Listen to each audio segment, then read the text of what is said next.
apôtre de Jésus-Christ par la volonté de Dieu, aux saints qui sont à Éphèse et aux fidèles en Jésus-Christ. Que la grâce et la paix vous soient données de la part de Dieu notre Père et du Seigneur Jésus-Christ.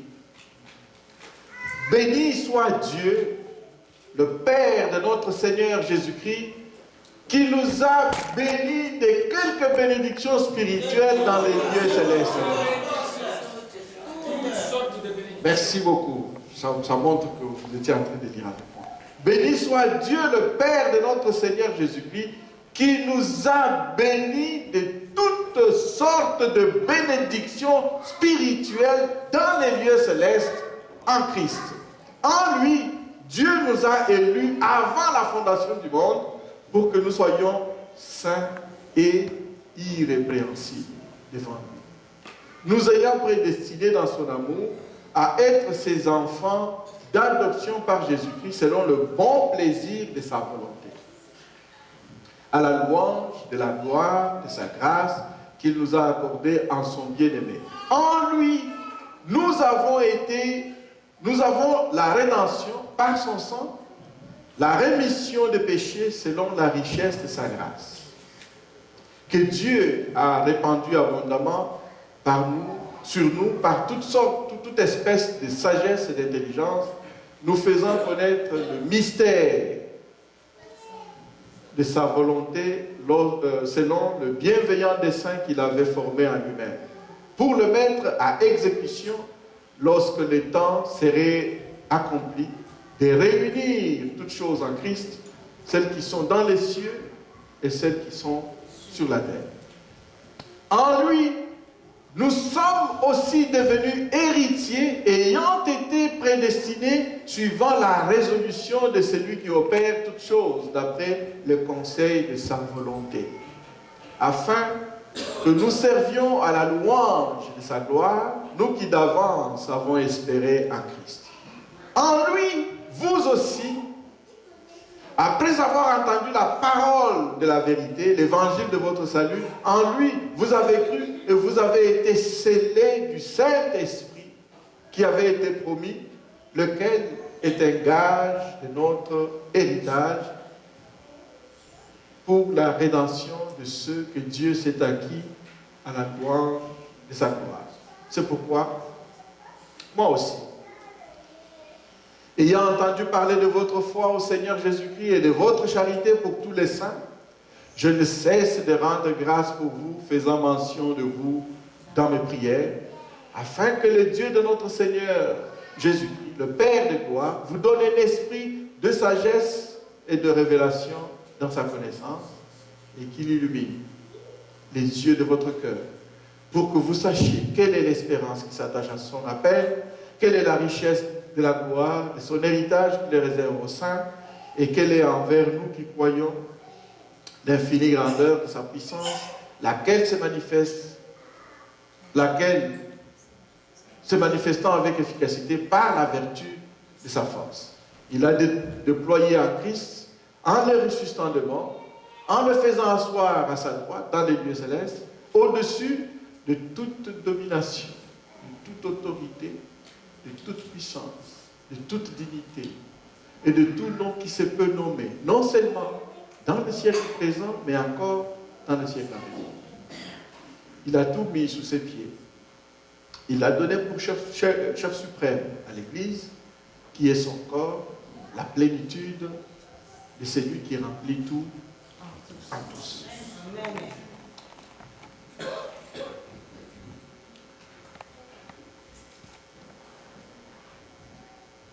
Est-ce que quelqu'un dans la salle peut avoir le courage de se lever et de nous dire qui il est? Ça veut dire, si on dit qui es-tu, qu'est-ce que nous répondons souvent? Si on te demande qui es-tu, pas qu'est-ce que tu es, qui es-tu?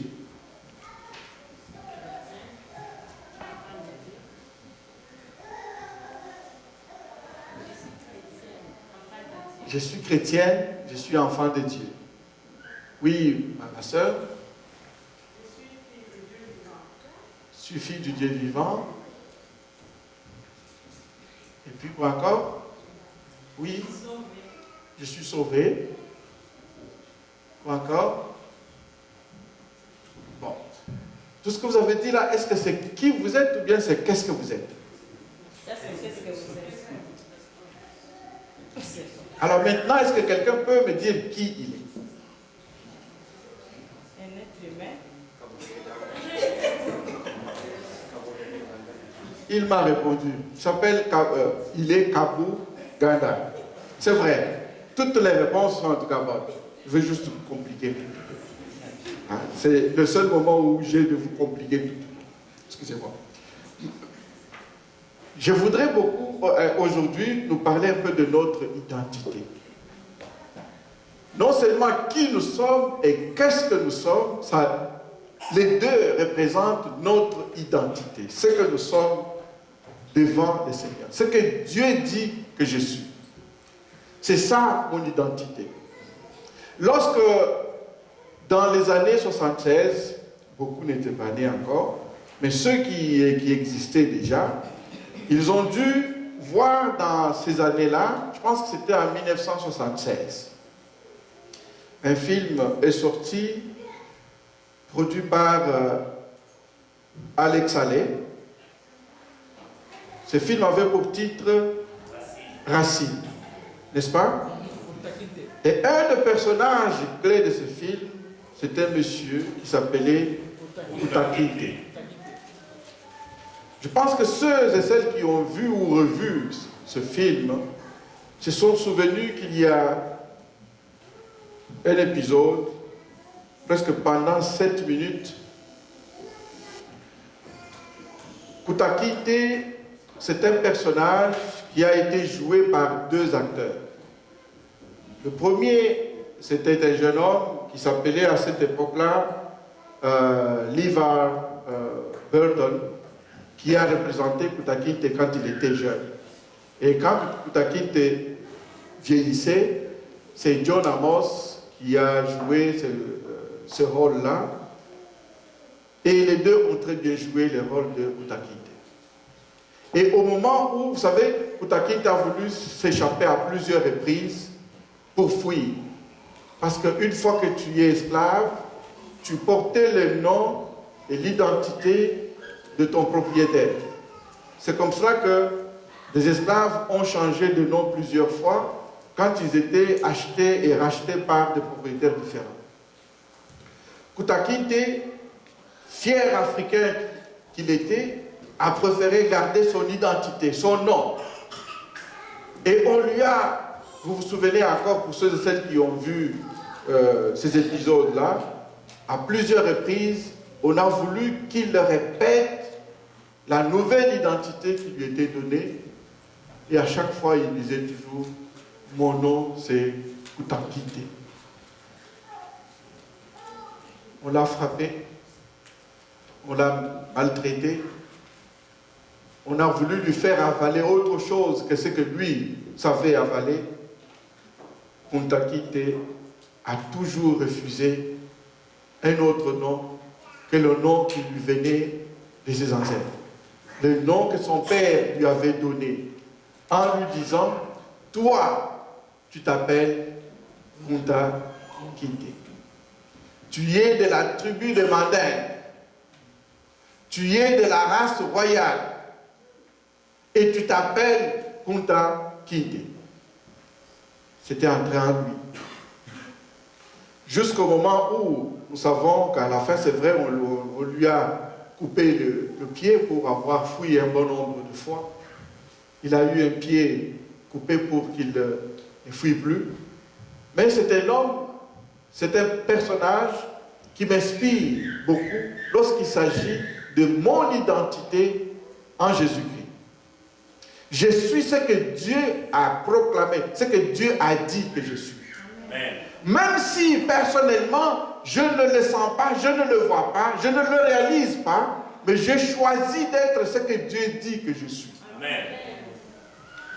Lorsque nous lisons ces textes, frères et sœurs, dans Éphésiens chapitre 1, je peux voir ce que Dieu a fait de moi. Et c'est ce que je voudrais que personnellement chacun de nous réalise. Dans 1 Corinthiens chapitre 2 verset 12, nous n'allons pas lire cela, Paul dit aux Corinthiens ceci: nous bénissons Dieu parce que nous n'avons pas reçu un esprit qui vient du monde, mais l'esprit qui vient de Dieu, afin que nous sachions ce que Dieu nous a donné par sa grâce. Donc ce verset dit qu'il y a des choses que Dieu a déjà accordées à son peuple. Dieu nous a déjà donné, c'est le passé composé qui est utilisé, Dieu nous a déjà donné, c'est le passé composé du verbe. C'est le passé composé, c'est un des verbes de l'indicatif.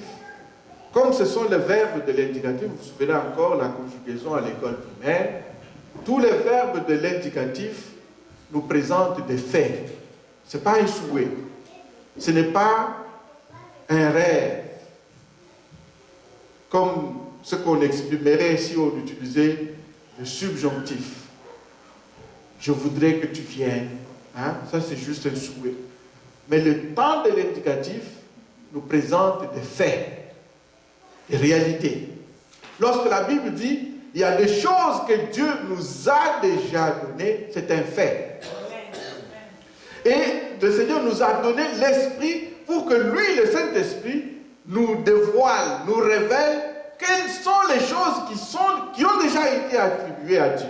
Et c'est pour cela, avec nos intercesseurs, nous étudions cela pour dire, vous vous imaginez si nous retournons devant Dieu pour lui demander des choses qu'il nous a déjà données.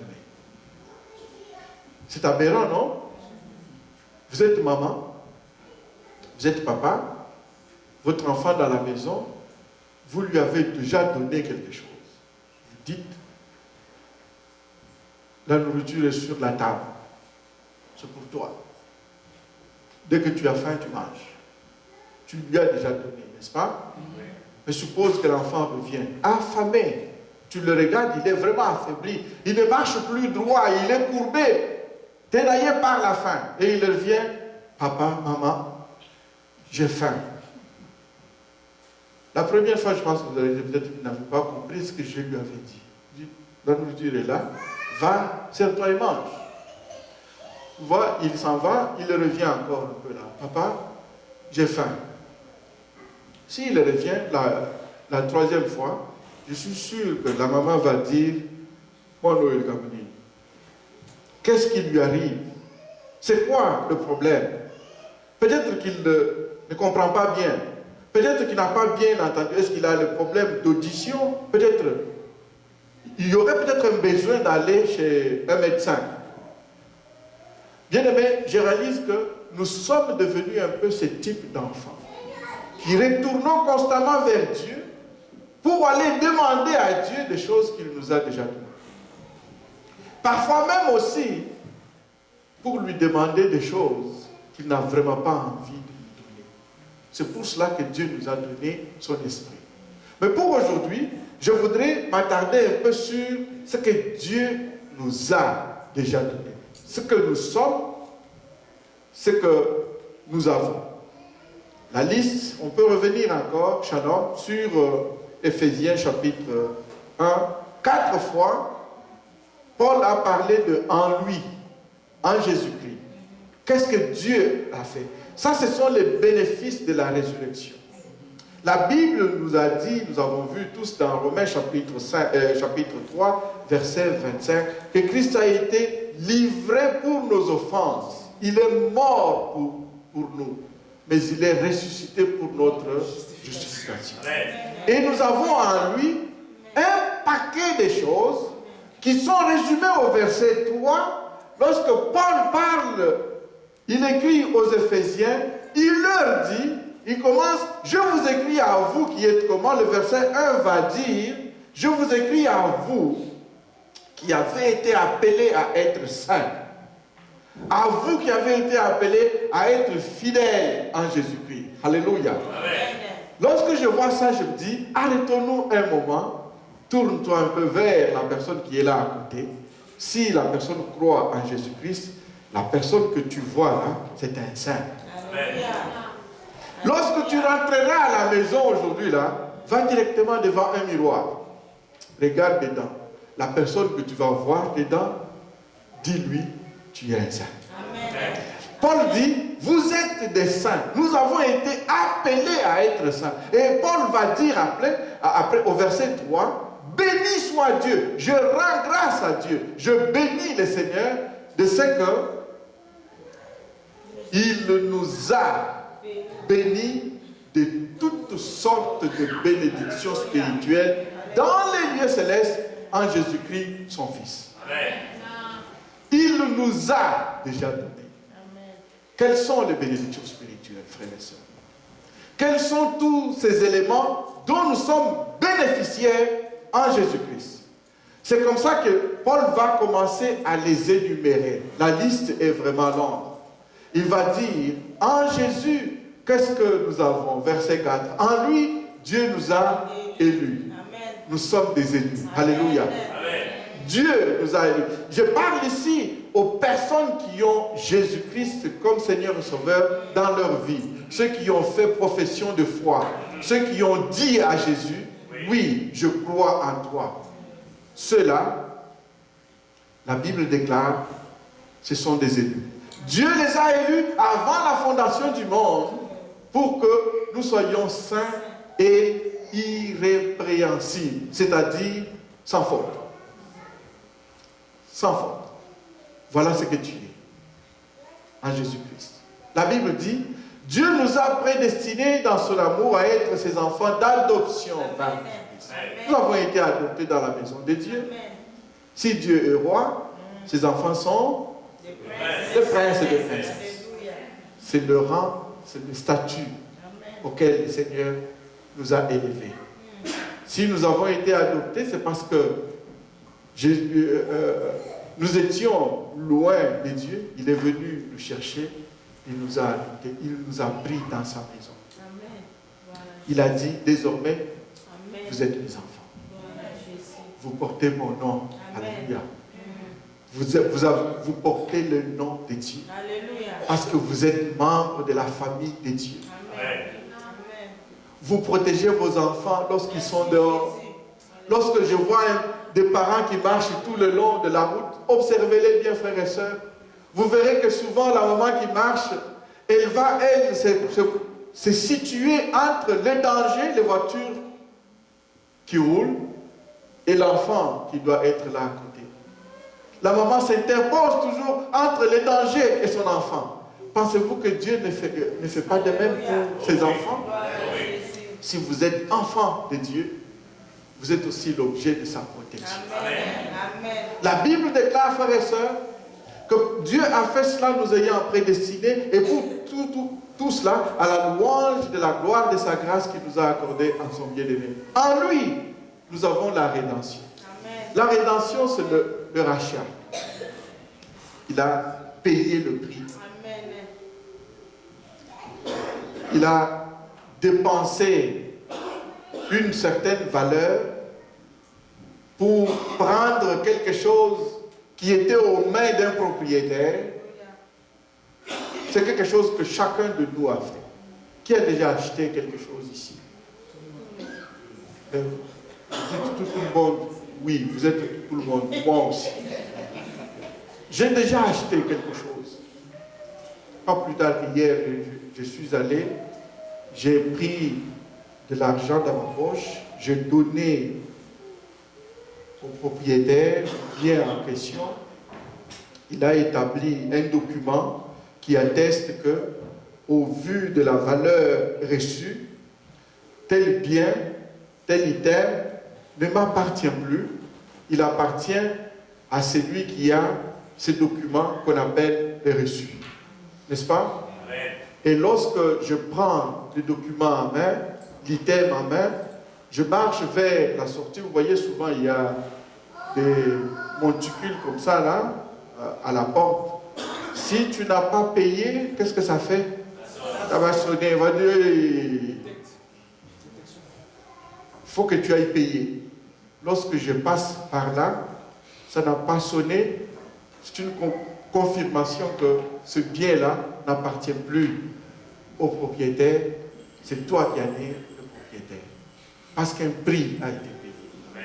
En lui, en Jésus, la Bible dit, nous avons la rédemption. Verset 7. En lui, nous avons la rédemption et le prix qui a été payé, c'est son sang.